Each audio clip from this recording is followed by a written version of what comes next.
savez, notre nature humaine nous pousse quelquefois à dire « Seigneur, montre-moi que tu es là et je te chanterai, je te louerai ».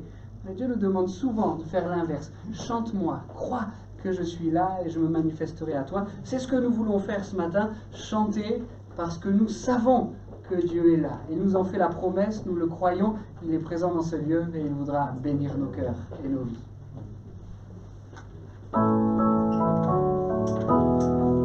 On peut se lever pour le chanter? Chantons, car Dieu est là, poussons des cris de joie, laissons-lui un trône de reconnaissance, un palais de louange. Chantons le roi des rois, son amour durera. Et quand on le loue, sa gloire descend sur nous dans son temple ici-bas. Chantons car Dieu est là.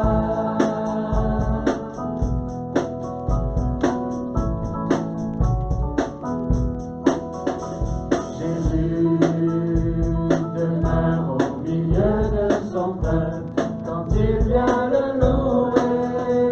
Jésus demeure au milieu de son peuple quand il vient l'adorer. Chantons car Dieu est là, poussons des cris de joie, laissons-lui un trône de reconnaissance, un palais de louange. Chantons le roi des rois, son amour durera. Et quand on le loue, sa gloire descend sur nous dans son temple ici-bas.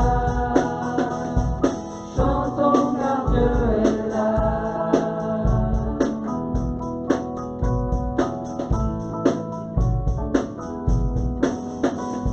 Nous sommes tous assemblés pour l'adorer avec nos instruments joyeux de ce que Dieu nous a sauvés. Faisons monter nos chants, chantons car Dieu est là, poussons des cris de joie, laissons-lui un trône de reconnaissance, un palais de louange. Chantons le roi des rois, son amour durera.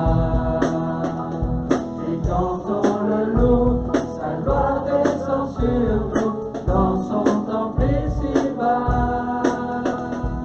Chantons car Dieu est là.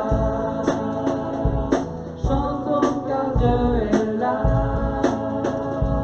Chantons car Dieu est là. Amen. Il nous en fait la promesse, il est là. Et nous sommes de ceux qui le louons ce matin.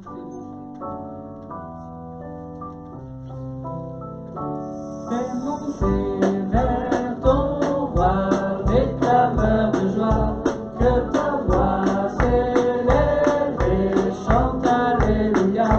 Viens te prosterner devant sa majesté, entre joyeusement dans la présence de Dieu. Tu m'as donné la vie, tu m'as payé le prix, et tu m'as franchi, toi Seigneur, celui qui me guérit. Toi seul me rassasie, car tu es le berger de ma vie. Je t'adore, mon Seigneur, mon roi. Ensemble, fais monter vers ton roi des clameurs de joie, que ta voix s'élève et chante Alléluia.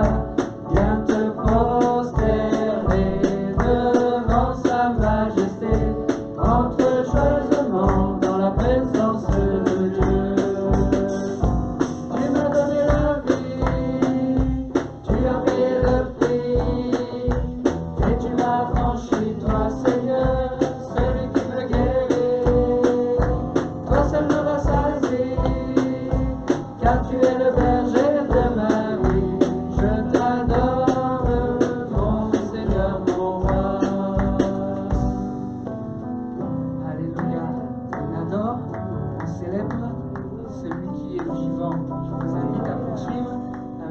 chant qui dit mon Rédempteur vit. Jésus est vivant.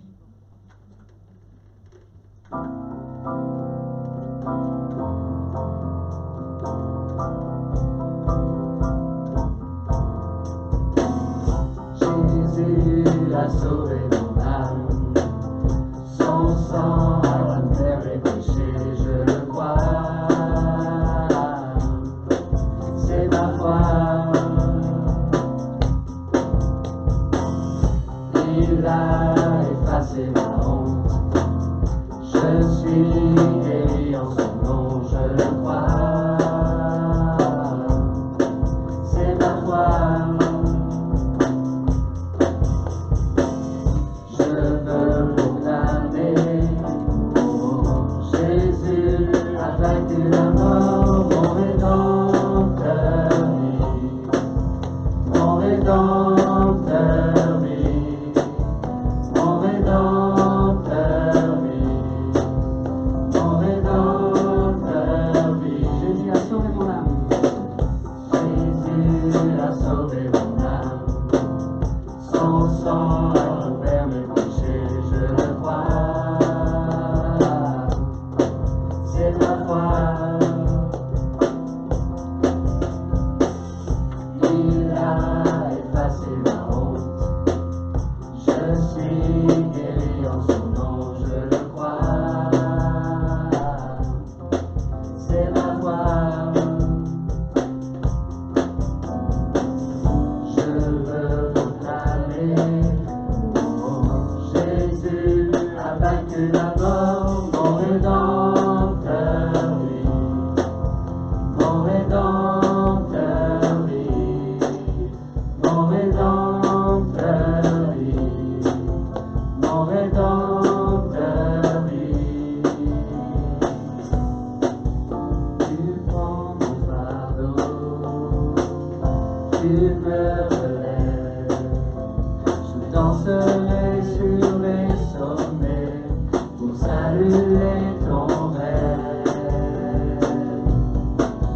Mon Rédempteur vit, mon Rédempteur vit, mon Rédempteur vit, mon Rédempteur vit, mon Rédempteur vit, mon Rédempteur vit, mon Rédempteur vit, mon Rédempteur vit. Je proclame la gloire du ressuscité. Rien n'est égal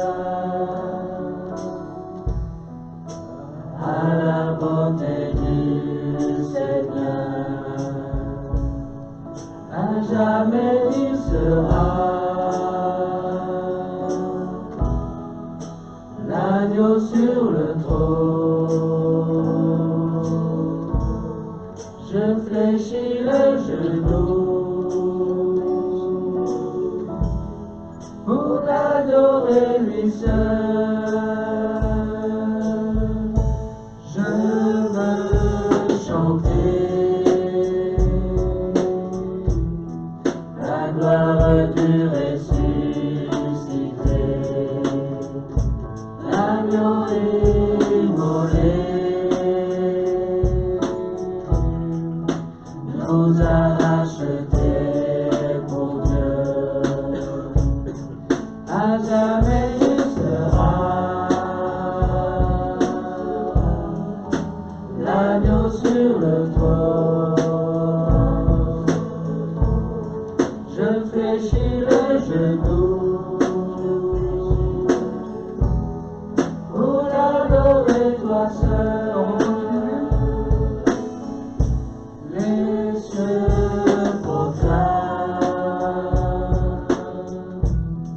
la gloire du ressuscité. Rien n'est égal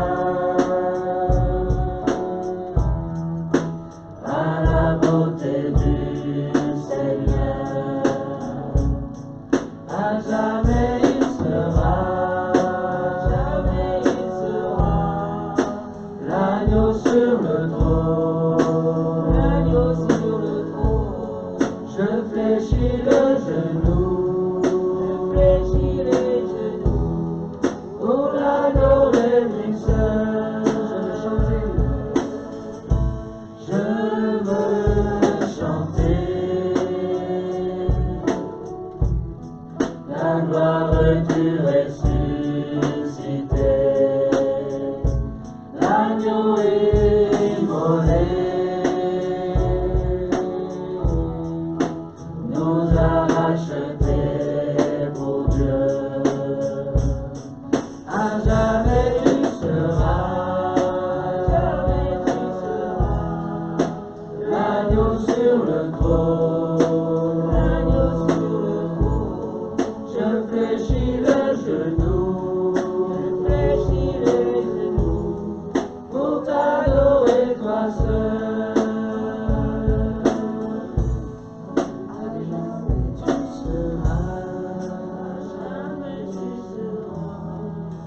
l'agneau sur le trône. Je fléchis les genoux pour t'adorer toi seul.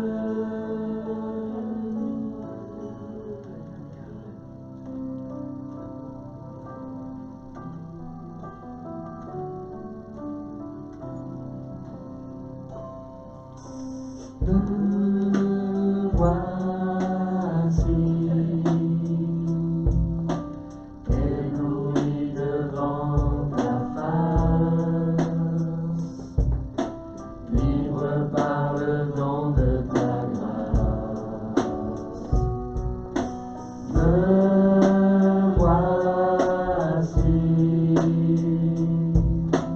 être plein d'indignité,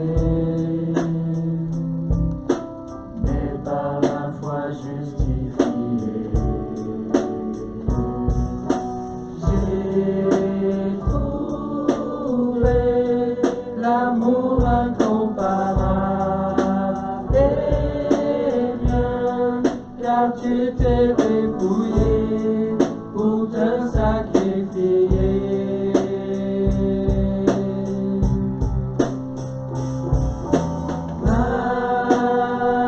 Majesté,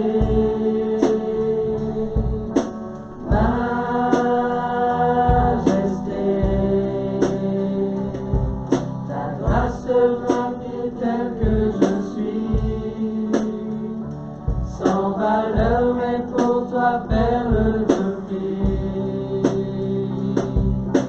Majesté,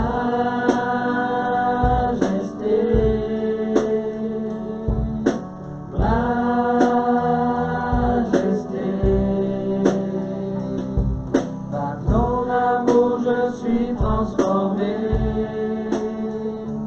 en présence de ta majesté.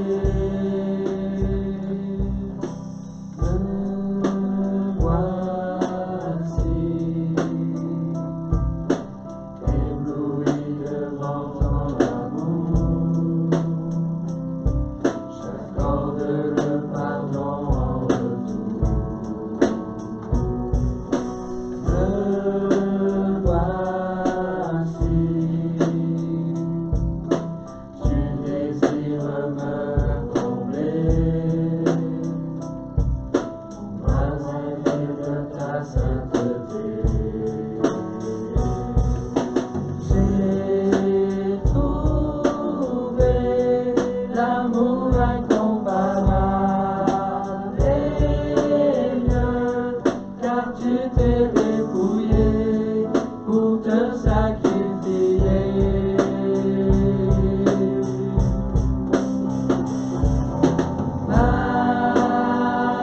Majesté,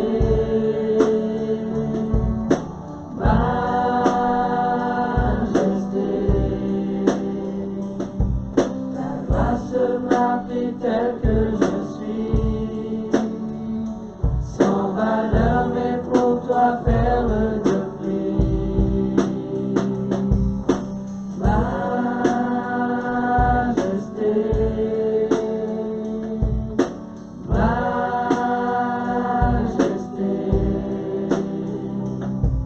par ton amour je suis transformé en présence de ta majesté. Élevons nos voix. Quand je contemple ta sainteté, contemple ta beauté, et quand toutes les choses faillissent à ta lumière,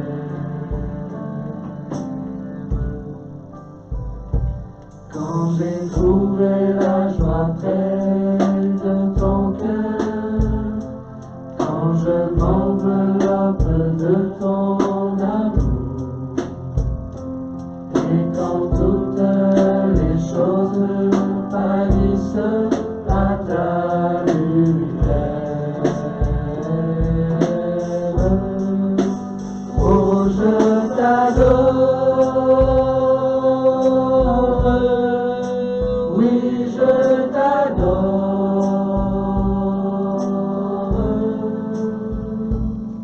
Si je vis, Seigneur, c'est pour t'adorer.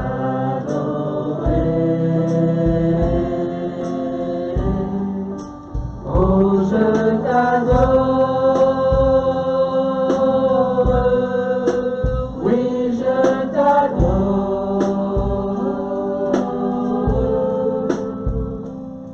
Si je vis, Seigneur, c'est pour t'adorer. Contemplons ensemble en reprenant ce chant. Quand je contemple ta sainteté, et quand je contemple ta beauté, et quand toutes les choses pâlissent à ta lumière,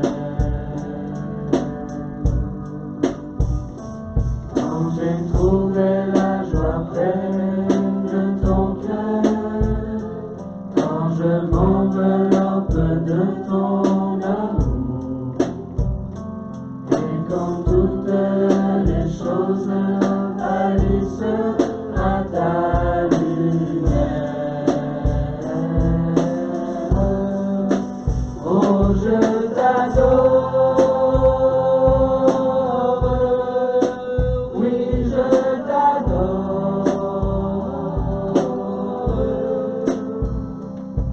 Si je vis, Seigneur, c'est pour t'adorer.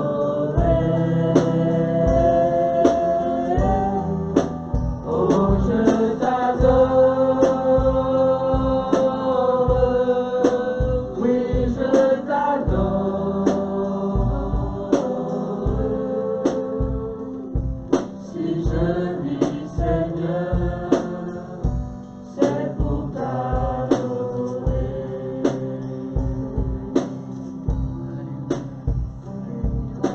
La raison pour laquelle je vis, c'est la raison pour laquelle je vis, c'est la raison pour laquelle je vis, pour t'adorer mon Dieu.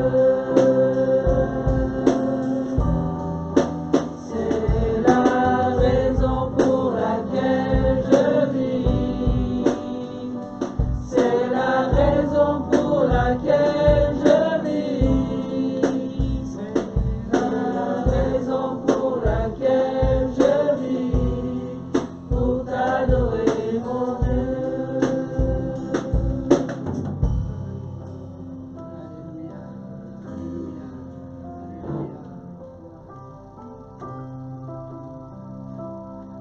Merci pour la croix, pour le prix payé, car tu t'es donné sans rien retenir. Précieux Jésus, précieux Jésus, ils sont pardonnés nos nombreux péchés. Couverts par ton sang, ils sont oubliés. Merci Jésus.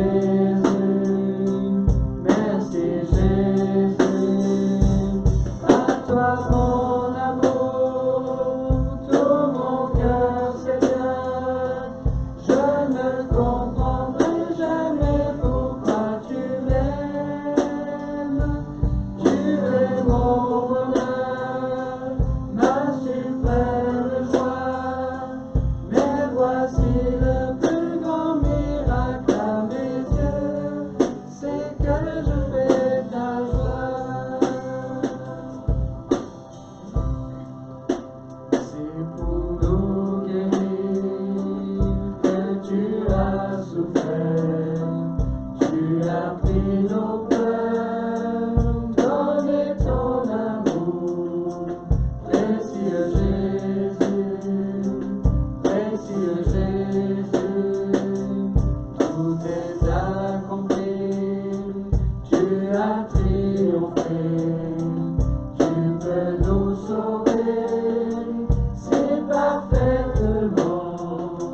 Merci Jésus, merci Jésus, à toi mon amour, tout mon cœur Seigneur, je ne comprendrai jamais pourquoi tu m'aimes. Tu es mon bonheur, ma suprême joie, mais voici le plus grand miracle à mes yeux, c'est que je fais ta joie.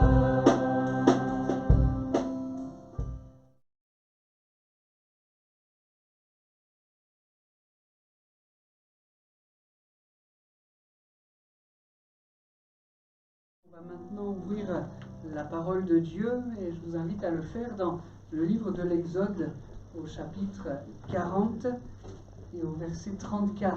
Ce matin, on va parler de cette nuée, ce miracle qu'a vécu le peuple dans le désert, une nuée capable de le guider jusque dans la terre promise. Exode chapitre 40, verset 34, et nous lirons jusqu'à la fin. Exode 40, verset 34. Vous avez trouvé Exode 40, 34. La nuée enveloppa la tente de la rencontre et la gloire de l'Éternel remplit le tabernacle.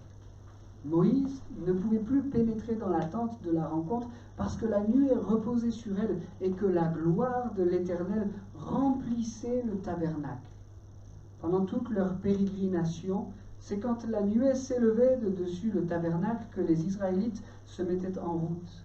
Mais aussi longtemps qu'elle restait en place, ils ne bougeaient pas et attendaient pour continuer leur route qu'elle s'élève de nouveau. Car la nuée de l'Éternel couvrait le tabernacle pendant le jour, et pendant la nuit, du feu brillait dans la nuée. Elle était visible pour tous les Israélites. Il en fut ainsi tout au long de leur pérégrination. Gloire à Dieu. Je le disais, un miracle merveilleux. On va tâcher de parler un peu de cela, de ces quelques versets que nous avons lus. Et commençons par dire que la Bible est belle jusque dans ses mots. Ici, elle nous parle d'un récit extraordinaire, la nuée qui descend sur ce que Moïse et ses gens ont construit de la part de l'Éternel et pour l'Éternel. Et il nous parle de cette nuée qui descend. Et je dis, la Bible est belle jusque dans ses mots parce que pour nous décrire ce miracle, il y a 3 mots différents. Dans le peu de versets que nous avons lus, il y a 3 mots différents pour décrire cela. Il nous est parlé d'une nuée qui enveloppe la tente de la rencontre, d'une nuée qui remplit tout l'espace et d'une nuée qui couvre, enveloppé, rempli et couvert. Arrêtons-nous quelques instants sur ces mots parce que, puisque la Bible est belle jusque dans ces mots, on comprend qu'ils ont chacun leur importance. Ce n'est pas simplement des mots utilisés pour éviter une répétition. Dans le texte original, c'est à 3 fois des mots différents qui sont employés pour décrire ce miracle extraordinaire de la nuée qui descend. Commençons par le premier utilisé, enveloppé. Au verset 34, la nuée enveloppa la tente de la rencontre. Le mot originel hébreu, on va pas faire de l'hébreu compliqué ce matin parce que j'en serais bien incapable, mais le mot original qui est utilisé est accolé à un radical, et quand ces 2 mots sont ensemble, il y a vraiment l'idée, il y a vraiment la pensée de la protection. Ici, c'est la nuée, le symbole de la présence de Dieu qui descend de manière visible au milieu du peuple. Et le mot utilisé, c'est comme quelque chose qui vient les envelopper, comme quelque chose qui vient les couvrir de la présence de Dieu, plus de la protection de Dieu. Quand je faisais mes études d'infirmier, on nous avait appris que quand un bébé venait de naître et qu'il pleurait beaucoup, ou on sentait qu'il y avait quelque chose qui lui posait problème, il fallait l'envelopper bien serré, de manière bien serrée, pour qu'il ait un peu le sentiment de se retrouver comme à nouveau dans le ventre de sa mère. Et dans cette enveloppe-là, bien serrée contre lui, il ressentait une protection qui était là. Et si Dieu voulait nous envelopper ainsi de sa présence, nous couvrir ainsi de sa présence, peut-être que vous avez tous déjà fait cette expérience. Vous êtes enfant, papa et maman vous ont fait un bisou sur le front pour vous souhaiter la bonne nuit, mais malheur, ils ont éteint la lumière. Alors quelques craintes, quelques angoisses commencent à être sur votre cœur, et s'il y avait un monstre sous le lit, s'il y avait un méchant caché dans l'armoire, quelle est votre attitude? On s'enveloppe, on se couvre sous la couverture, et là c'est bon, on est protégé.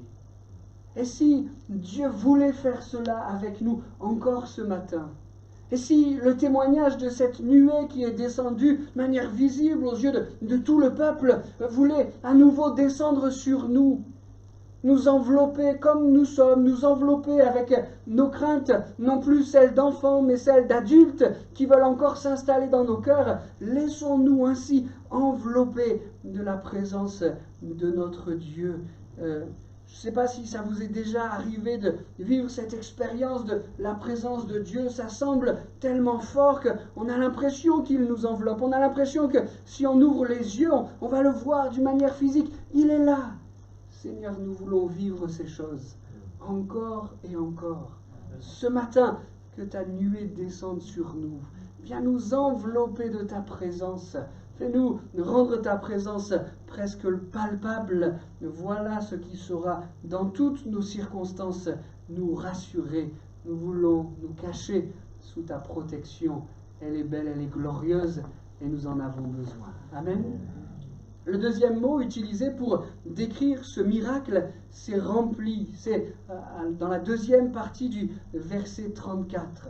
Là aussi, on revient rapidement sur le mot original. Je le prononcerai mal. C'est d'ailleurs ce mot qui est utilisé mal, avec un radical qui lui est accolé. Et les deux ensemble, ça n'est plus la protection qu'ils symbolisent, qu'ils imagent, mais c'est la plénitude.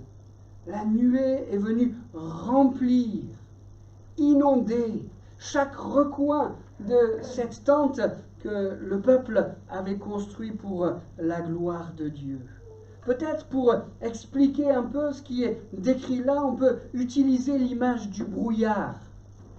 Je viens de la région lyonnaise, je suis né dans la région lyonnaise, et le brouillard à Lyon, on connaît. Quand il descend, j'en ai vu un peu ici aussi, et quand il descend, il envahit tout. Il n'y a pas de zone exclue. Il s'infiltre partout, il va partout, il descend, il remplit, il recouvre. Seigneur, et si, non pas ton brouillard, mais si tu laissais descendre ta nuée sur nous, pour qu'elle vienne envahir, pour qu'elle vienne remplir toutes les zones de nos cœurs, tous les recoins de nos cœurs et de nos pensées, même ces zones qui nous font peur. Je ne veux pas penser à telle et telle chose, parce que, vous savez, le cerveau commence à mouliner. Ça vous arrive quelquefois le soir, là, vous savez qu'il faut que vous vous plongiez dans le sommeil, et puis il y a une pensée qui vient. Oui, non, je la repousse. Je ne veux pas cette pensée, sinon la moulinette va se mettre en marche et je ne serai pas endormi avant 3 heures du matin. Seigneur, ces zones-là où je ne veux pas aller, parce que ça m'effraie, parce que ça m'inquiète, toi vas-y, fais-y descendre ta nuée, remplis tous les domaines de mon cœur, même ces zones qui nous font honte. Seigneur, vas-y, va dans tous les recoins, va partout dans nos cœurs, va partout dans nos pensées, viens y mettre ta bénédiction, viens y mettre ta sanctification. Seigneur, descends, fais descendre ta nuée partout dans nos cœurs, viens nous remplir. Seigneur, viens descendre dans mon jardin secret, celui de ton appel pour ma vie. Cet appel dans lequel peut-être je ne suis pas encore rentré. Il y a un feu qui brûle, j'ai envie de faire telle et telle chose, mais ça n'est pas encore là. Seigneur, viens dans cette zone-là aussi. Viens dans ce projet que tu as mis sur mon cœur. Ça paraît un projet un peu fou, ça paraît un projet impossible. Il semblerait qu'on ne puisse pas aller jusqu'à son accomplissement. Mais Seigneur, si ce projet vient de toi, si c'est toi qui me mets cela à cœur, alors fais-y descendre ta nuée, qu'elle remplisse même cette zone-là que tous ignorent. Seigneur, fais descendre ta nuée. Viens dans tous les recoins de ma vie. Viens faire ta demeure dans mon cœur. En un mot, viens me remplir. Amen. Vous êtes d'accord pour faire avec moi monter cette prière au Seigneur ce matin? Viens me remplir dans tous les recoins, dans toutes les zones de ma vie et de mon cœur. Et puis, un troisième mot est utilisé pour exprimer ce miracle. Il est dans le tout dernier verset que nous avons lu dans nos versions. C'est le mot couvert qui est utilisé dans le texte original. C'est être sûr, être par-dessus. Vous voyez, trois mots utilisés pour trois pensées différentes. La protection, il y a cette pensée d'être rempli de plénitude, et enfin cette pensée d'être par-dessus. J'aime à m'arrêter quelques instants là-dessus, être par-dessus. Si on réfléchit, ce qu'est le tabernacle, c'est une commande divine. C'est Dieu qui a dit à Moïse, voilà ce que tu vas faire. Et Dieu a, excusez l'expression, il a passé commande. Tu vas faire comme ceci, comme cela. Et puis je veux de l'or à tel endroit, je veux de l'airain à tel endroit, je veux les choses artistement travaillées comme cela, et je veux des anges au-dessus du coffre de l'alliance, etc., etc. Dieu a passé commande. Je ne sais pas s'il y a des préparateurs de commandes parmi nous. À longueur de journée, on prépare des commandes, elles vont à un bout ou l'autre de la France. Ici, c'est Dieu qui passe commande à Moïse. C'est le divin qui passe commande à l'humain. Et quand les choses se passent comme ça, on peut être perturbé. Seigneur, ce que je vais faire pour toi va être marqué par l'humain. Je vais y mettre toute mon application, je vais y mettre tout mon cœur, je vais faire en sorte que ça soit bien pour toi, mais par la force des choses, cela sera imprégné par l'humain. Cela sera donc imparfait, mais sur cette réalisation que les hommes ont fait avec tout leur cœur, avec toute leur application, cela devait être magnifique, j'aurais aimé pouvoir le voir, mais c'était marqué de l'humain. Mais ce qui se passe dans ce texte, c'est que par-dessus cette réalisation humaine descend le divin. Par-dessus cette réalisation merveilleuse mais imparfaite, vient se poser la puissance, la perfection du divin. Est-ce que cela ne nous rassure pas quant à ce que nous offrons au Seigneur? Entendu, dans une prière, nous avons si peu à t'offrir, et c'est vrai. Et même ce peu que nous lui offrons, c'est marqué par les imperfections de l'homme. Mais ce qui est merveilleux, ce qui est miraculeux, puisque ce matin nous parlons du miracle de la nuée qui descend, ce qui est miraculeux, c'est que Dieu propose de venir couvrir, de venir par-dessus ce que nous lui offrons. Et les imperfections humaines que ce que nous lui offrons comprennent sont comme effacées par le fait qu'il nous couvre. Notre service est alors beau à ses yeux, notre service lui est agréable, alors son cœur est réjoui comme il l'a été avec ce que les hommes dans le désert lui ont offert. Qu'était-ce ce peu de choses, même s'il y avait beaucoup d'or pour un Dieu si grand et si vrai? Mais cela a touché le cœur du divin. Cela a touché le cœur de Dieu. Cela l'a réjoui et il est venu couvrir. Seigneur, viens nous couvrir. C'est vrai, nous sommes humains, imparfaits. Et ce que nous avons à t'offrir est si peu. Mais viens couvrir ce si peu de ta divinité, de tes perfections. Reçois-le de nos mains et de nos cœurs comme un parfum qui te soit agréable. Seigneur, viens, descends sur nous, envoie ta nuée. Amen. Si on réalise ce qui se passe dans le désert à ce moment-là, c'est des hommes, est-ce que j'ose le dire, des pécheurs qui au beau milieu du désert ont proposé à Dieu quelques éléments pour lui faire plaisir. Ce qui se passe dans ce désert, c'est une réalisation humaine qui est couverte par le divin. Merci Seigneur pour cela. des travaux d'hommes, mais couvert par l'architecte divin, Jésus-Christ, qui déjà transparaît dans tout ce qui est fait, vient couvrir ce tabernacle. Merci Seigneur pour cela.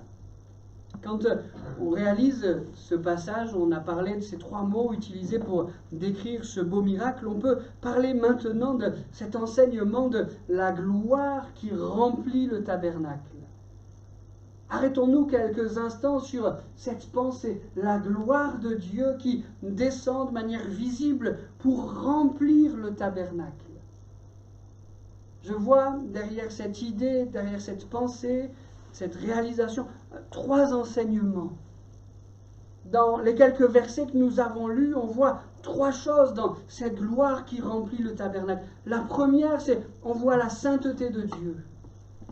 Et la sainteté de Dieu est tellement présente dans ce récit et au milieu de ce miracle qu'il nous est dit que même Moïse ne pouvait plus rentrer dans la tente de la rencontre.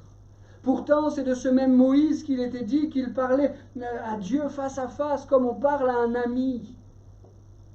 Et pourtant, là, la sainteté de Dieu était tellement palpable, tellement visible, tellement là, que même Moïse ne pouvait pas rentrer en sa présence. Son péché était comme souligné, comme marqué, parce que oui, Dieu est 3 fois saint. Dire qu'il est saint une fois n'est pas suffisant pour lui. 2 fois non plus. Il y a le symbole derrière ce 3 fois saint, le symbole de la perfection. Il est parfait même dans sa sainteté. Moïse ne pouvait pas rentrer dans la tente de la rencontre. La gloire qui inonde cette partie du désert montre la sainteté de Dieu. Et si ce matin, nous l'avons chanté de tout notre cœur, si ce matin la nuée est descendue sur nous, oui, elle a porté dans nos cœurs le témoignage de sa sainteté. Tu es saint Seigneur, et nous sommes pécheurs. Si nous nous étions arrêtés à cette vérité, alors nous aurions été condamnés comme le peuple aurait pu l'être dans ce désert. Mais parce que Jésus, cela a été rappelé ce matin, a porté nos fautes, parce que son sang est venu nous couvrir comme la nuée dans ce désert, alors cette sainteté de Dieu n'est pas venue nous condamner. Et nous pouvons la regarder, nous pouvons nous présenter devant Dieu couverts par le sang de Jésus. Le deuxième enseignement de cette gloire qui remplit le tabernacle, c'est l'enseignement de la puissance de Dieu, sa sainteté, mais aussi sa puissance. Est-ce qu'on peut essayer de réaliser, est-ce qu'on peut essayer de visualiser ce qui se passe dans le désert? Une nuée qui descend sur le tabernacle. Et comme si ce miracle à lui seul n'était pas suffisant, voilà que cette nuée monte et descend pour diriger et conduire le peuple dans le désert. N'est-ce pas extraordinaire? Et comme si ce miracle n'était pas suffisant, quand la nuit vient à tomber, quand les ténèbres viennent pour recouvrir pour une nuit le peuple dans le désert, au milieu de cette nuée, un feu brûle, brille et les éclaire. Quel témoignage merveilleux et glorieux de la puissance de Dieu dans ce lieu. Imaginez quelques instants les ennemis du peuple d'Israël, ceux qui n'avaient pas envie de les voir se déplacer jusque dans le pays de la promesse, ceux qui n'avaient pas envie de les voir s'installer à leur place dans le pays de la promesse, ceux qui ont projeté de les empêcher, de les arrêter. Avant qu'ils arrivent jusqu'à nous, on va aller les trouver dans le désert. Avant qu'ils n'élaborent une stratégie, on va aller les trouver dans le désert et on va les empêcher. Imaginez leur surprise en arrivant près du peuple de Dieu. Quelle est cette nuée? Et la nuit, quelle est cette puissance qui les éclaire? Quel est ce Dieu qui les accompagne? Le témoignage de la puissance de Dieu était là. Il était pour le peuple d'Israël impossible d'oublier la puissance, la gloire de Dieu, parce qu'elle était là, elle était sous leurs yeux, matin, midi, soir, nuit, comme une prescription médicale. Elle était là, la puissance de Dieu.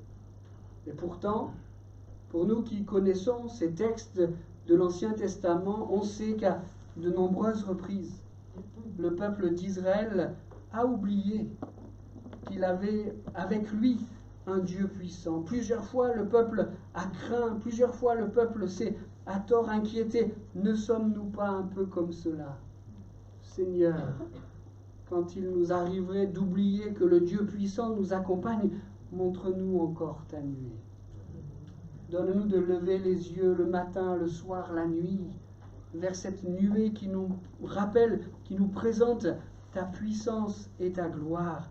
Seigneur, ce matin, nous voulons lever les yeux vers ta nuée. Une troisième chose que cette nuée, cette gloire qui remplit ce lieu nous rappelle, c'est son amour. Cette nuée vient descendre sur le tabernacle après l'épisode du veau d'or, après des épisodes difficiles où le peuple s'est retourné pour s'éloigner de Dieu. Et pourtant, Dieu confirme son amour.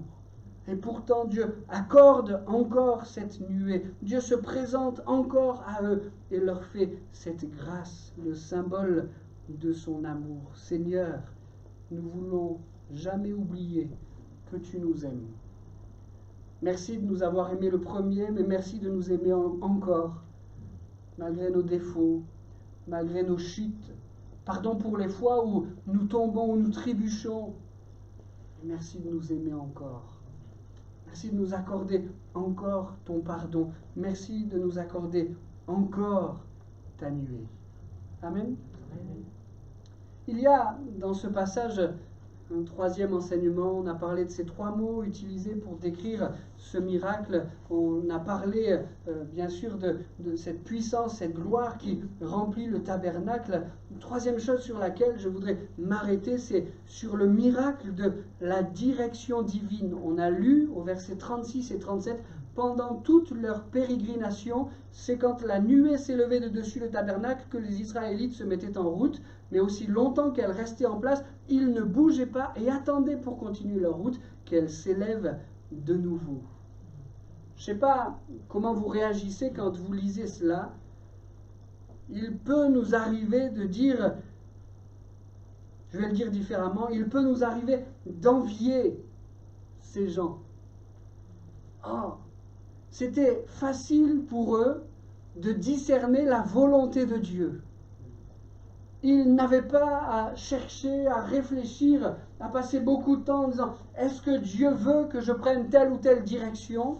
Parce que la volonté de Dieu, elle était pour eux claire. La nuée s'arrête, on s'arrête. La nuée démarre, on démarre. Il peut nous arriver de lire ce texte avec envie, peut-être en rêvant. Enfin, je vais quand même essayer de nous faire tous, nous mettre quelques instants à leur place. Peut-être qu'on rêvera un tout petit peu moins. C'est vrai, pour eux la volonté de Dieu est claire. Mais si on cherche quelques instants à se mettre à leur place, la nuée se lève, il faut tout mettre en paquet. En fait, ce qu'ils ont à connaître, c'est un déménagement permanent. J'en ai connu quelques-uns, vous aussi, des déménagements. Oh non, la nuit se lève. Il faut tout mettre en paquet, tout mettre en carton, et il faut y aller. Comme si cela n'était pas suffisant, et il faut pour les Lévites démonter toutes ces recommandations humaines, divines, tout ce que Dieu leur avait demandé de faire, tout ce qu'ils ont accompli, tout cet or, tout cet airain. Il faut maintenant, selon les recommandations de Dieu, les séparer et les porter pour les emmener un peu plus loin, en respectant des règles bien précises. Il faut réunir les troupeaux, les préparer pour une longue marche. Il faut que chaque tribu se range en ordre, en famille. Il faut prendre la route selon un certain ordre. La nuée se lève, le repos est terminé, il faut reprendre la marche. Voilà ce qu'est leur quotidien. Mais ce n'est pas tout. Quand la nuée s'arrête, Et quand, à leurs yeux, la nuée tarde un peu à repartir, n'y a-t-il pas dans leur cœur quelque impatience? Bon, on connaît notre objectif, on connaît notre destination, c'est le pays de la promesse. Mais on peut imaginer quelques discussions entre les gens dans le désert. Mais à ce rythme-là, on n'y arrivera jamais. Mais pourquoi la nuée se pose encore et encore? On a tant de kilomètres à faire. On est en train de s'épuiser dans le désert, mais pourquoi est-ce que cette nuée ne se lève pas? Et puis, j'aurais préféré rester un peu plus longtemps sur notre ancien bivouac. C'était quand même plus confortable. Et là, on y restait si peu. Et ici, maintenant, on reste encore et encore. Pourquoi est-ce que la nuée ne se lève pas? En fait, on considère, on comprend que même quand la volonté de Dieu est claire, parce qu'on est humain, on peut la contester. Quand la nuée se lève, encore, il faut repartir. Et quand la nuée reste, mais pourquoi est-ce qu'on ne va pas s'installer dans le pays promis? C'est l'insatisfaction du cœur de l'homme. Peut-être que pour nous, pour chercher, recueillir la volonté de Dieu pour nos vies, c'est un peu plus compliqué. Seigneur, qu'est-ce que tu veux pour moi?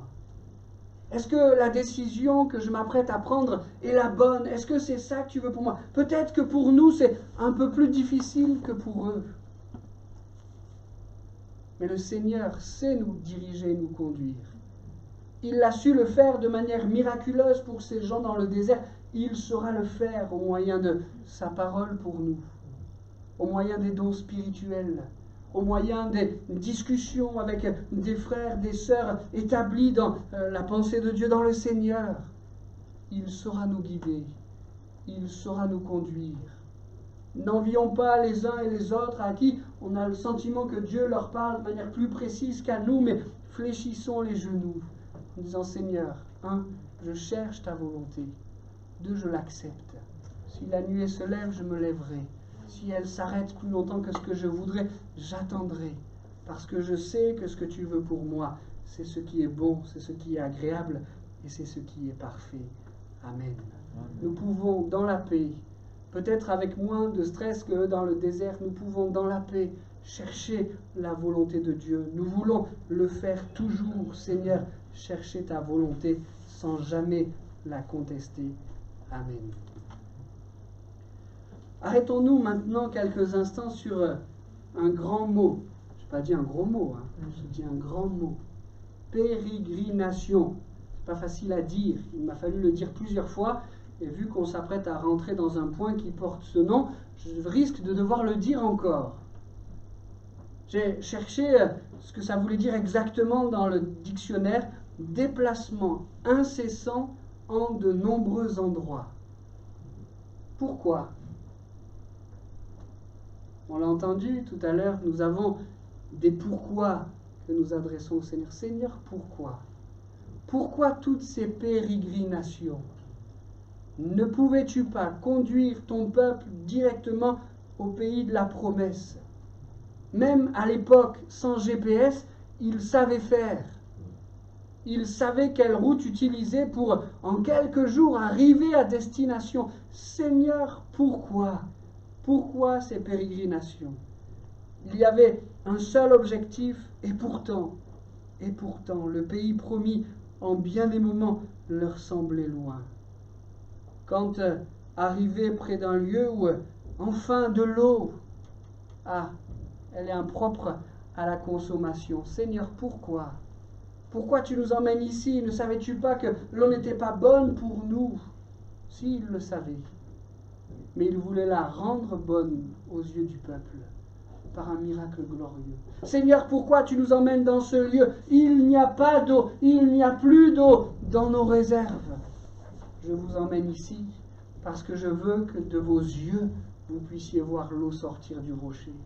Seigneur, pourquoi tu nous emmènes ici? Il n'y a rien à manger. Quelques-uns ont cherché quelques gibiers. Peut-être que dans le désert, ce n'est pas le mot gibier qu'il faut employer. Quelques scorpions pour qu'on puisse au moins manger un peu. On n'a rien trouvé. Il n'y a rien.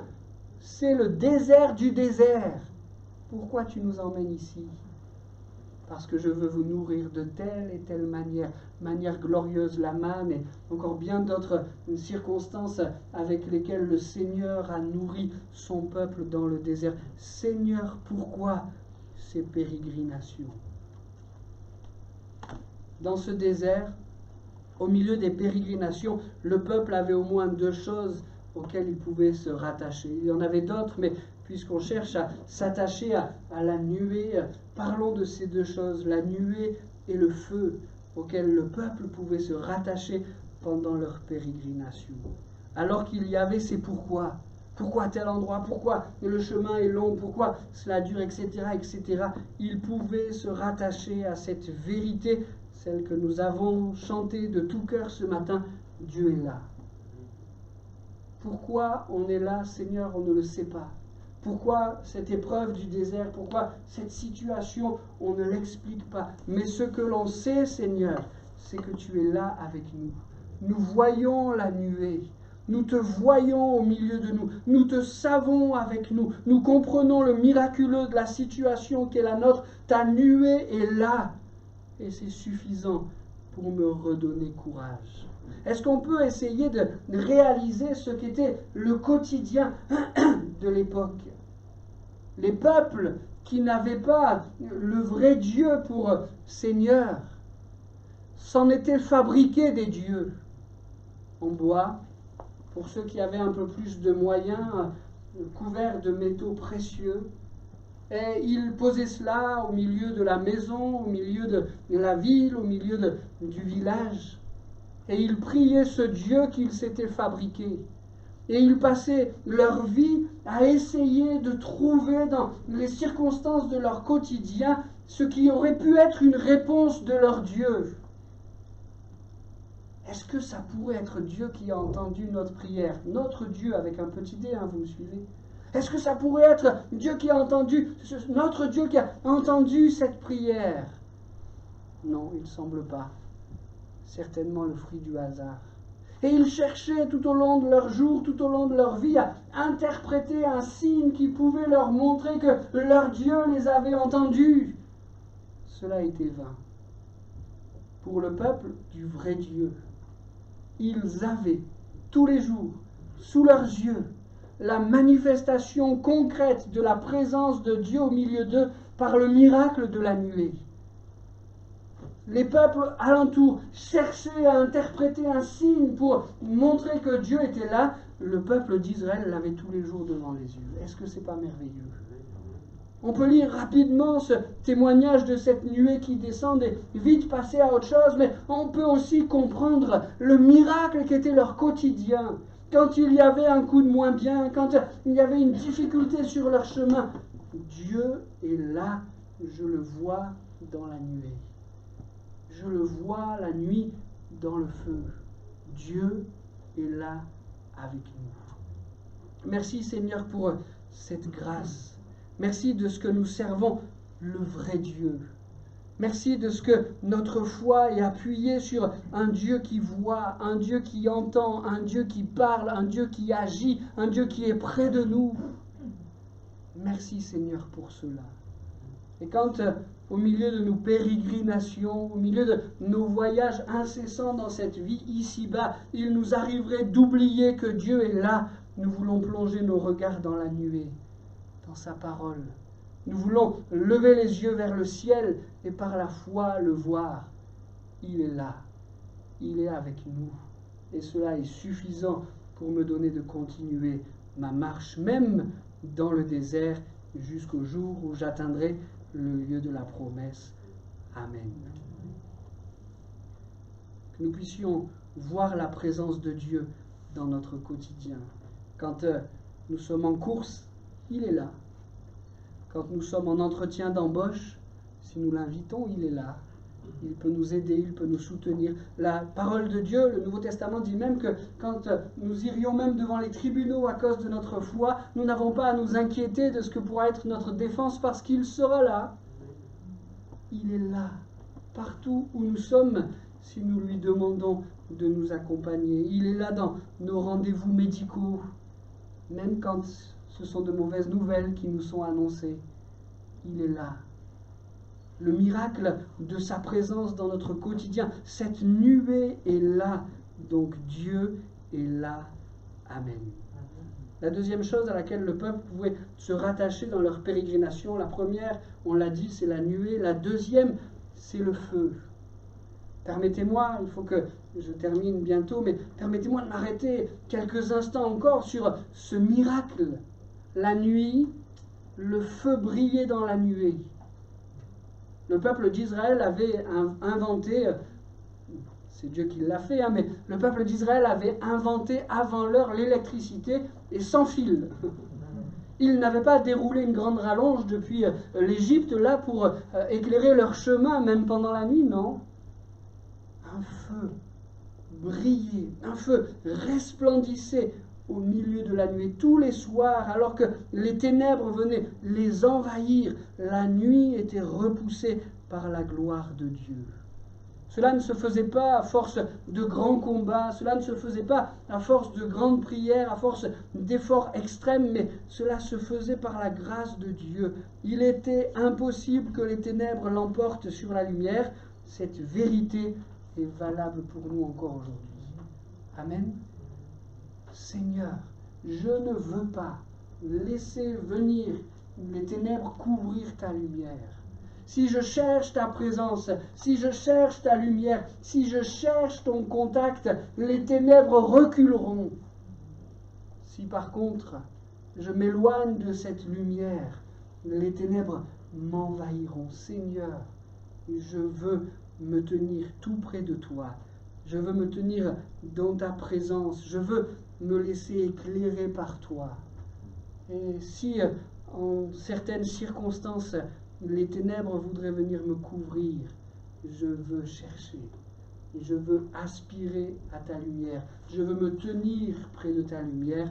Et je sais que la vérité qui a été démontrée dans ce désert se vérifiera encore dans ma vie. La lumière, ta lumière, l'emportera toujours sur les ténèbres, sur mes ténèbres. Amen. Seigneur, viens nous éclairer. On sait que la nuée et le feu sont le symbole du Saint-Esprit, de l'Esprit de Dieu. Peut-être pour reprendre ce que nous disions en introduction de ce message, Seigneur, je veux être enveloppé, rempli et couvert de cette nuée, de ce feu. Je veux être enveloppé, rempli et couvert de ton Saint-Esprit. Viens m'inonder. Et alors ta lumière me donnera la victoire sur toutes ténèbres. Amen. Amen. Seigneur, merci pour le miracle de la nuée qui est descendue pour inonder, pour remplir le tabernacle. Nous savons que ce miracle s'est à nouveau reproduit quand Salomon a dédicacé le temple. Nous savons qu'en Jésus, c'est plus qu'une nuée, mais c'est la personne divine qui est venue nous rencontrer. C'est Dieu avec nous qui est descendu pour venir non pas simplement remplir un tabernacle ou un temple, mais pour venir remplir nos cœurs. Nous savons qu'après qu'il soit remonté auprès de Dieu, c'est l'Esprit de Dieu qui s'est proposé de descendre sur nous pour nous envelopper, pour nous remplir, pour vraiment porter le témoignage de ta personne. Merci Seigneur pour cette nuée, pour ce feu qui descend dans nos cœurs et dans nos vies. Donne-nous d'entretenir cela. Donne-nous de ne pas nous assécher de ces choses. Donne-nous d'être à nouveau visités par ton feu, par ta nuée, par ton Saint-Esprit, Seigneur. Oh, guide-nous et conduis-nous comme tu l'as fait pour ce peuple dans le désert. Nous avons besoin de toi. Nous nous attendons à toi. Enveloppe-nous, Seigneur.